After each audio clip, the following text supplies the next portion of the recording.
Top quality और consistent performance के लिए सिर्फ सिल्वर पंप्स। टॉप क्वालिटी और कंसिस्टेंट परफॉर्मेंस के लिए सिर्फ सिल्वर पंप्स, नाम याद रखना। 4041 हेक्टरचं नुकसान झाल्याचा प्राथमिक अंदाज आहे। आपण पाहणी करताय, काय शेतकऱ्यांना आश्वासन देणार, कारण फळबागांचं जास्त प्रमाणात नुकसान झालं। आज सकाळपासून आम्ही हिंगोली आणि नांदेड या जिल्ह्यामध्ये अतिवृष्टी आणि हवा म्हणजे वादळ आल्यामुळे जे मेनली केळीच्या उत्पादनाचं नुकसान झालं त्याची पाहणी केलेली आहे आणि अतिशय मोठं नुकसान झालेलं आहे।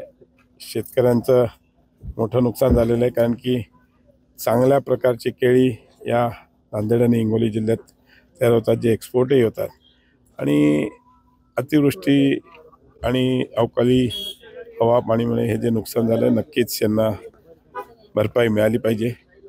आता आढावा बैठक पण कलेक्टर साहेबांवर मी करणार आहोत नांदेडमध्ये गेल्यावर, आणि मंगळवारी मुख्यमंत्र्यांबरोबर कॅबिनेटच्या मीटिंगमध्ये हा सगळा नुकसानचा आढावा आम्ही मांडू आणि लवकरात लवकर माझ्या सगळ्या शेतकरी बांधवांना त्याचा मोबदला मिळावा याकरता पूर्णपणे आम्ही अत्यल्प अशी जी रक्कम आहे निकषाप्रमाणे ती अत्यल्प आहे, परंतु फळबागांचं प्रचंड नुकसान आहे। तर विशेष काही हिंगोली NDRFच्या माध्यमातून जे काही मिळवता येईल त्याला मॅक्सिमम, कारण की मलाही दिसते, मी स्वतः इथे फोटो काढलेले आहेत की अतिशय चांगल्या प्रकारचं फळ यावेळेस आली होती आणि मोठं नुकसान झालेलं आहे। नक्कीच त्यांना ह्याचे मुआवजा मिळावा याकरता माननीय मुख्यमंत्र्यांची आणि उपमुख्यमंत्र्यांशी बोलून परवाच्या कॅबिनेटमध्ये त्यांना मिळवून द्यायचा आम्ही प्रयत्न करू। नांदेड मुंबई वंदे भारतला सुद्धा ग्रीन सिग्नल दिलेला आहे, फक्त तारीख ठरायची राहिलेली आहे। काय पण वंदे भारतमुळे कनेक्टिव्हिटी वाढते आणि तुम्हाला माहिती असेल की कुठल्याही शहराची कनेक्टिव्हिटी वाढली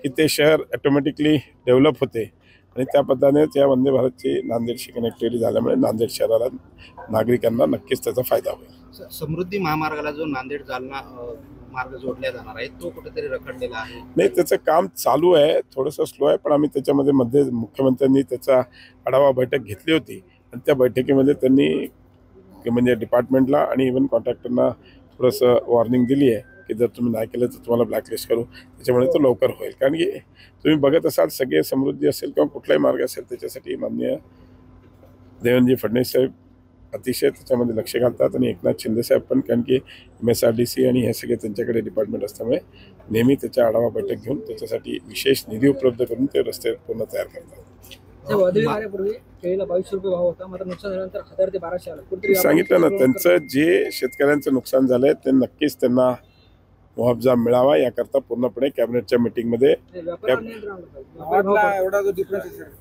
नाही, जिल्हाधिकाऱ्यांनी काल बैठकही घेतली आहे त्याच्यात त्यांनी, पण आम्ही पण त्याच्यामध्ये आता जिल्हाधिकाऱ्यांबरोबर एकदा बसून थोडासा आढावा घेतल्यावर त्यांना काय वॉर्निंग द्यायची ते देऊ।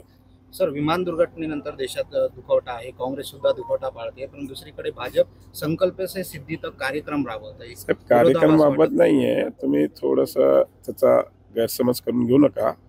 11 वर्षात मोदीजींनी जे काम केलं तो लेखाजोखा आम्ही जनतेसमोर मांडतोय, कुठलाही उत्साह किंवा आनंद नाही साजरा करते आणि आम्ही 2 दिवस त्याचा दुःखटा केला, 2 दिवस आम्ही कुठल्याही प्रकारचा कार्यक्रम घेतला नाही आणि आजही आम्ही कुठलाही कार्यक्रम घेत नाही। आज इकडे पाहणी करायला आलो आणि जे आमच्या बैठक आहेत त्याच्यामध्ये आम्ही मोदीजींनी केलेल्या 11 वर्षाचा लेखाजोखा जनतेसमोर मांडण्याकरता तो आमची बैठक आहे। कर्जमाफीच्या सरकारने कुठलीही घोषणा केली नव्हती निवडणुकीपूर्वी, असं आपण वक्तव्य केलं, नेमकं काय त्याच मुद्द्यावर मी तुम्हाला सांगितलं, जे वचननाम्यामध्ये म्हटले होते ते सगळे विषय माननीय मुख्यमंत्री देवेंद्र फडणवीस साहेब पूर्ण करायचा प्रयत्न करतात। जसा नदी जोडो प्रोजेक्ट असेल, वॉटर ग्रेड प्रोजेक्ट असेल, ज्या माध्यमातून येणाऱ्या काळामध्ये शेतकऱ्यांना कुठल्याही प्रकारचा दुष्काळ किंवा पाण्याची टंचाई लाभणार नाही, कारण की नदी जोड आणि वॉटर ग्रीडच्या माध्यमात 61,000 कोटी रुपये त्याच्या DPR आणि त्या प्रोजेक्ट तयार करण्याकरता माननीय मुख्यमंत्र्यांनी दिलेले आहेत। लवकरच हा सगळं झालं तर येणाऱ्या काळामध्ये कुठल्याही प्रकारचे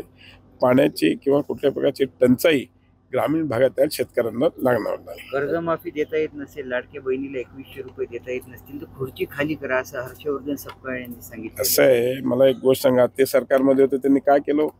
2.5 वर्ष सरकारमध्ये असताना काय केलं त्यांना त्याचं थोडं उत्तर द्यावं, मग आम्हाला प्रश्न विचारा।